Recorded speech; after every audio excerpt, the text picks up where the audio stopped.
శ్రీ గురుభ్యో నమ. శ్రీ మహాగణాధిపతయే నమ. ఇక డిసెంబర్ నెలలో మిథున రాశి వారికి, ఈ రాశి వారికి ఈ నెలలో ఏ కార్యక్రమం చేసినా అవలీలగా నెరవేరడానికి ఆస్కారం ఉంది. వివాహాది శుభకార్యాలలో చేయడము కానీ లేదా పాల్గొనడం కానీ జరుగుతుంది. ధనధాన్య లాభాలు ఉంటాయి.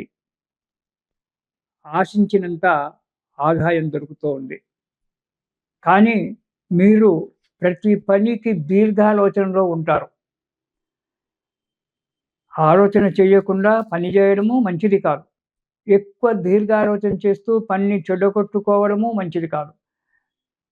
ఎందుకంటే ఆలోచన ఎంతవరకు చేయాలో అంతవరకే చేయాలి. ఎక్కువగా ఆలోచన చేసినట్టయితే ముహూర్తం కాస్త దాచిపోతుంది.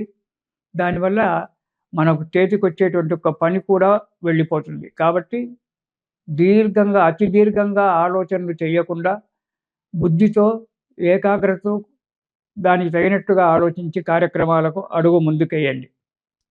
సంతోషంగా జీవిస్తారు. బంధుమిత్రులతో కలుసుకొని ఉండడము, కొత్త బంధువుల యొక్క పరిచయం ఏర్పడము, ఇలాంటివి జరగడానికి ఆస్కారం ఉంది. కొత్త బంధువులే కాకుండా కొత్త వారితో పరిచయం, స్నేహితులే కావచ్చు, పెద్దవారు కావచ్చు, వారితో పరిచయం ఏర్పడడం జరుగుతూ ఉంటుంది. యజ్ఞయాగాది క్రతువులలో పాల్గొనడం జరుగుతుంది డిసెంబర్ మాసంలో. ఈ మిథున రాశి వారికి ఆ భగవంతుని యొక్క అనుగ్రహం కలగడానికి మంచి ఉంది. ఇంటి విషయాలపై శ్రద్ధ వహించడం కూడా జరుగుతుంది. నూతన గృహ నిర్మాణము, లేకుంటే ఒక అపార్ట్మెంట్లో ఇల్లు కొనడము, దాన్ని చూడడము, దానికి ప్లాన్ వేసుకోవడం అనేటువంటిది కూడా జరగడానికి ఆస్కారం ఉంది. అందరితో ప్రేమతో, ఆత్మీయతతో కలిసి ఉండండి. అందరి ప్రేమ పొందండి. ఇలా కనుక ఉన్నట్టయితే ఈ మిథున రాశి వారికి ఈ నెలలో సామాన్యంగా అంత శుభ ఫలితమే కనబడుతోంది.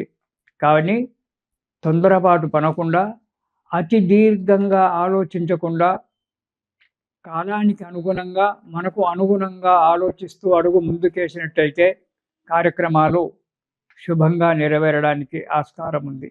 ఎందుకంటే మీది, మిథున రాశి వారిది సునిశ్చిత బుద్ధి. అన్ని విషయాలు ఆలోచించే పని చేస్తారు. కానీ ఒక్కొక్కసారి అతి దీర్ఘంగా ఆలోచిస్తారు. అతి దీర్ఘంగా ఆలోచించడం వల్ల పనులు చెడిపోవడానికి ఆస్కారం ఉంది. కాబట్టి అతి దీర్ఘంగా ఆలోచించకుండా ఆ పనికి తగినట్టుగా ఆలోచించి అడుగు ముందుకేయండి.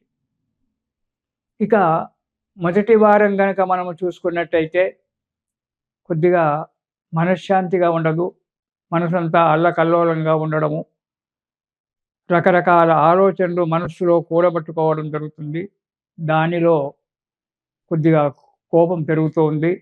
కుటుంబంలో చిన్న చిన్న కలహాలు రావడం కూడా జరగడానికి ఆస్కారం ఉంది మొదటి వారంలో. పనుల యందు ఆటంకాలు ఏర్పడము, కొద్దిగా అనారోగ్యం కూడా ఏర్పడడానికి ఆస్కారం ఉంది. తగు జాగ్రత్తగా ఉండడం చాలా మంచిది మొదటి వారం. ఇక రెండవ వారం కనుక మనం చూసుకున్నట్టయితే బంధువులతో కొద్దిగా విరోధం ఏర్పడేటువంటి ఒక ఆస్కారం ఉంది. కాబట్టి మీరు మాట్లాడేటప్పుడు తగు జాగ్రత్తగా మాట్లాడడం మంచిది. ఒక్కోసారి తొందరపాటుతనం ఉంటుంది. ఆ తొందరపాటుతనం వల్ల ఇబ్బందులు రావడానికి ఆస్కారం ఉంటుంది. అతి దీర్ఘంగా ఆలోచించొద్దు. తొందరపాటుతనం పనికిరాదు. పనులలో చిన్న చిన్న ఆటంకాలు వచ్చినప్పటికీ స్నేహితుల వల్ల కావచ్చు, ఇతరత్ర వల్ల వారి కావచ్చు, ఆ ఆటంకాలు తొలగిపోయి పనులు నెరవేరడం అనేటువంటిది జరగడానికి ఆస్కారం ఉంది. ఆదాయం బాగానే ఉంటుంది. చేసేటువంటి ఒక వృత్తిలో కానీ, వ్యాపారంలో కానీ ఆదాయం ఉంటుంది. మీకు రావాల్సినటువంటి ఒక డబ్బు ఏదైతే ఉందో ఆ డబ్బు కూడా సమయానికి చేతికి అందడానికి ఆస్కారం ఉంది. కానీ అధిక ఖర్చులు రావడానికి ఆస్కారం ఉంది. కాబట్టి ఆ ఖర్చుల విషయంలో జాగ్రత్తగా ఉండండి. అది మన చేతిలో ఉన్నటువంటి ఒక పని. అనవసరంగా ఖర్చులు పెట్టకుండా, దుబారా ఖర్చులు చేయకుండా తగినంతగా సమయానికి తగినంతగా మాత్రమే ఖర్చు పెట్టుకొని డబ్బు పొదుపు చేసుకోవడం చాలా మంచిది. కోపము, దురుకుతనము పెరుగుతుంది కాబట్టి వాటిని అణుచుకోవడం చాలా మంచిది. ఎందుకంటే కోపము అన్ని రకాలకు మూలం. అన్ని అనర్థాలకు మూలం కోపం. అందుకే గీతలో భగవంతుడు చెప్తాడు, క్రోధాద్భవతి సన్మోహ, సన్మోహాత్ స్మృతిభ్రంశః, స్మృతిభ్రంశో బుద్ధినాశః, బుద్ధినాశః ప్రణశ్యతి అని. ఒక్క కోపం రావడం వల్ల ఎన్నో రకాలైనటువంటి శక్తులు మనలో నుంచి నశించిపోతాయి. దానివల్ల ఇబ్బంది ఏర్పడుతుంది. దురుసుతనంగా మాట్లాడే కంటే మౌనంగా ఉండడం చాలా శ్రేయస్కరం. అనేవాళ్ళు అనుకుంటారు, చేసేవాళ్ళు చేసుకుంటారు. దానికి మనకు లేదు. మనం ఆత్మవిమర్శన చేసుకొని మన దిక్కు తప్పు లేనప్పుడు, మనం జాగ్రత్తగా ఉన్నట్టయితే, మన దిక్కు తప్పు లేనప్పుడు మనం ఎవరికీ కూడా భయపడవలసినటువంటి ఒక అవసరం ఉండదు. కాబట్టి ఎప్పుడు ఆత్మవిమర్శన చేసుకుంటూ, తప్పులు జరగకుండా జాగ్రత్తగా ఉంటూ, కోపానికి రాకుండా సాధ్యమైనంత వరకు మౌనంగా ఉండడం అనేటువంటిది చాలా మంచిది. తొందరపాటుతనం వల్ల కొన్ని కార్యాలు నష్టపోతాము. కొంత డబ్బు కూడా నష్టపోవాల్సి వస్తుంది రెండవ వారంలో. జాగ్రత్తగా ఉండండి. ఇక మూడవ వారం గనక మనం చూసుకున్నట్టయితే, చేసే పనులలో కొద్దిగా ఆటంకాలు ఏర్పడినప్పటికీ నిదానంగా కార్యం నెరవేరుతోంది. అంతేగాని తొందరపడి నేను అనుకున్న సమయానికి కార్యక్రమం జరగలేదు అనేటువంటి ఒక బాధ చేత మానసికంగా బాధపడొద్దు. రేపు అనేటువంటిది ఒకటి ఉంది మనకు. ఈరోజు కాకపోవచ్చు, రేపు ఆ కార్యక్రమం కావచ్చు. అందుగురించి కార్యక్రమం గురించి ఆలోచించండి, అమల్లో పెట్టండి. కొద్దిగా చిన్న చిన్న ఆటంకాలు రావడం సహజం కాబట్టి, చిన్న చిన్న ఆటంకాలు వచ్చినప్పటికీ అది ఆ కార్యక్రమం నెరవేరడానికి ఆస్కారం ఉంది. మీరు చేసేటువంటి వృత్తిలో కానీ, వ్యాపారంలో కానీ, ఇతరత్ర విషయాల్లో కానీ ధనాదాయం పెరిగేటువంటి ఉంది. ఆర్థిక పరిస్థితి మెరుగుపడుతూ ఉంది. మనశ్శాంతి కూడా ఏర్పడుతూ ఉంటుంది. ఇక 4వ వారం గనక మనం చూసుకున్నట్టయితే, ఇంతకుముందు మీరు పడినటువంటి కష్టాలలో కొన్ని కష్టాలు సునాయాసంగా దూరం కావడం అనేటువంటిది జరగడానికి ఆస్కారం ఉంది.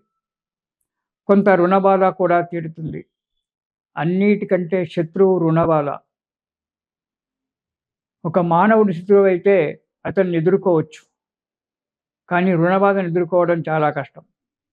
ఈ రుణబాధను తప్పించుకోవడానికి అయితే ఈ 4వ వారంలో మీకు కొంత రుణబాధ తీరడానికి ఆస్కారం ఉంది. తీరుస్తారు కూడా. కుటుంబ సభ్యులతో ఆనందంగా, ఆహ్లాదంగా కాలం గడుపుతారు. ప్రయాణాలు చేయడం కూడా జరుగుతూ ఉంటుంది.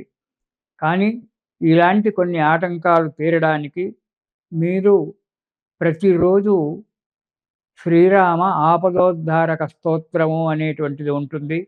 దాన్ని ప్రతిరోజు కూడా పారాయణం చేయండి. అలా పారాయణం చేసినట్టయితే ఆ శ్రీరామచంద్రస్వామి యొక్క అనుగ్రహం వల్ల కష్టాలన్నీ తొలగిపోయి, ఆటంకాలు తొలగిపోయి సుఖంగా, సంతోషంగా ఉంటారు. మళ్ళీ మనము 2026లో కొత్త సంవత్సరంలో కలుసుకుందాము. ఇది శుభం.